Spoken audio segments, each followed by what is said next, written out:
Hello and welcome to hopefully a series of videos on my next pinball restoration project.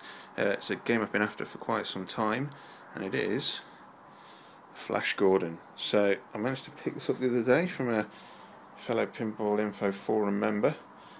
It's definitely a project game. I'll do a quick run over now so you can see the sort of condition it's in at the start, and then I shall take a series of videos as we go through restoring it. The plan is to have it ready for the South Coast Slam, which is at Easter, so hopefully people will be able to come and play it there, as long as I get it finished of course.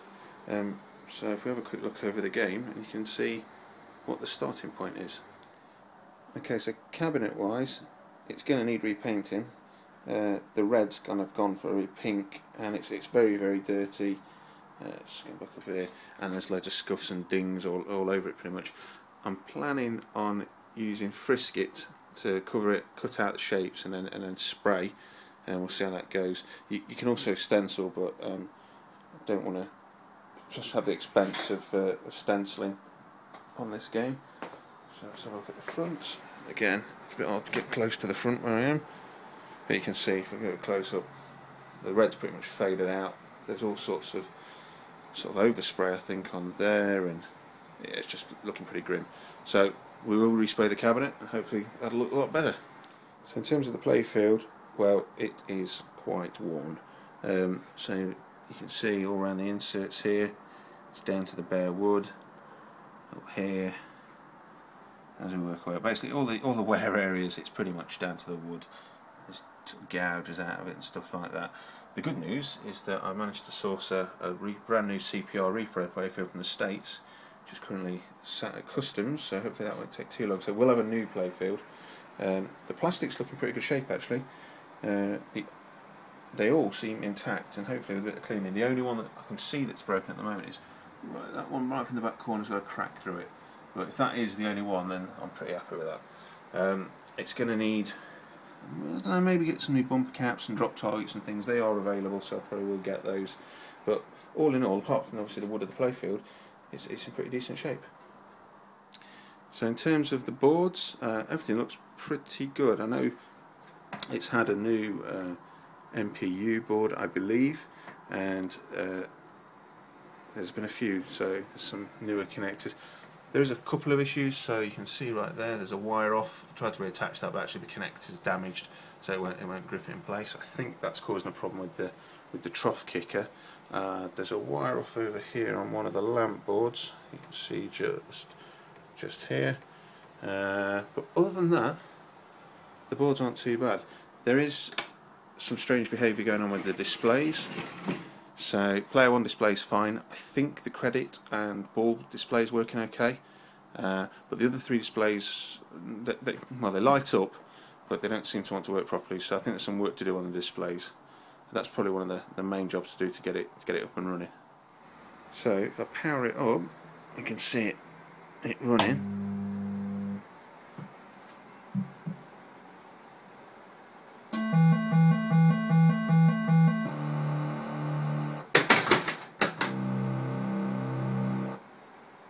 So we have power. As you can see on the displays, 2, 3 and 4 player display got some weird behaviour going on.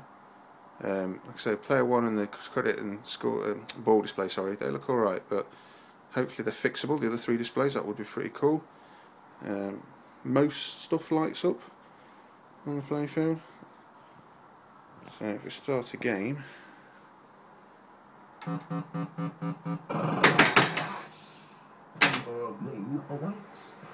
as you hopefully heard there, the sounds work, the voices work, which I'm quite pleased about, because I know they do have problems with the score control boards.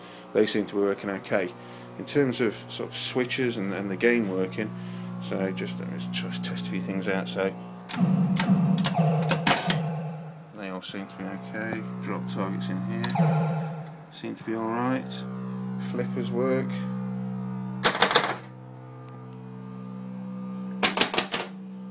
There's a few switches that don't work, so this outlane switch, that doesn't seem to do anything. Look at me hand out of the way. That doesn't do anything, whereas the other one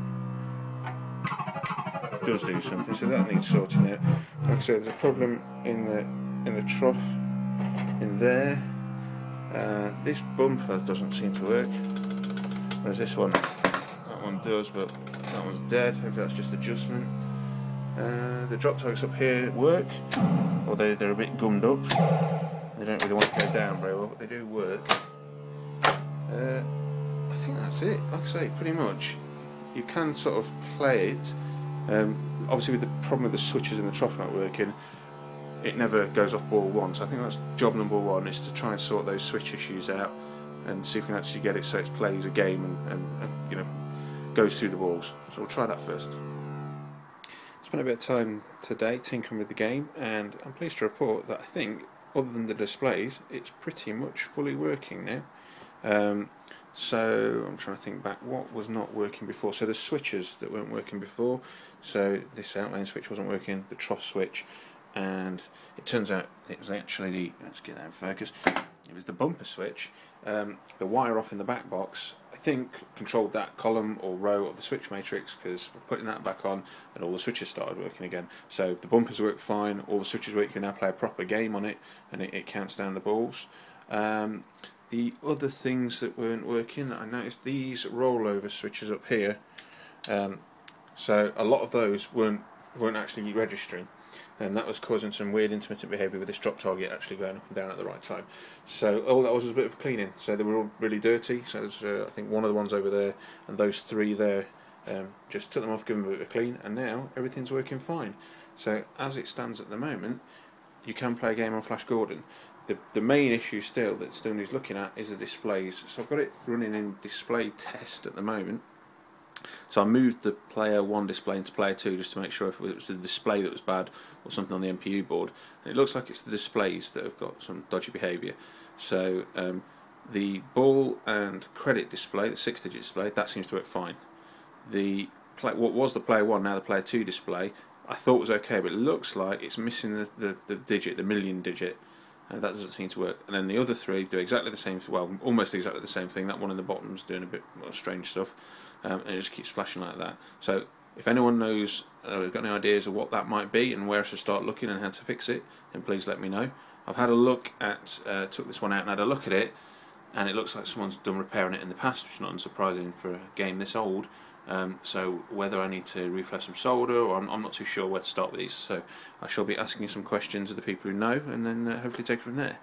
But other than that, I've got a working Flash Gordon. I've taken all the plastics off as well. I wanted to get them off at home so I can get them clean, and also just keep them safe, because they are all in really good condition, so I think they'll clean up lovely, and I won't need to go and find any new ones.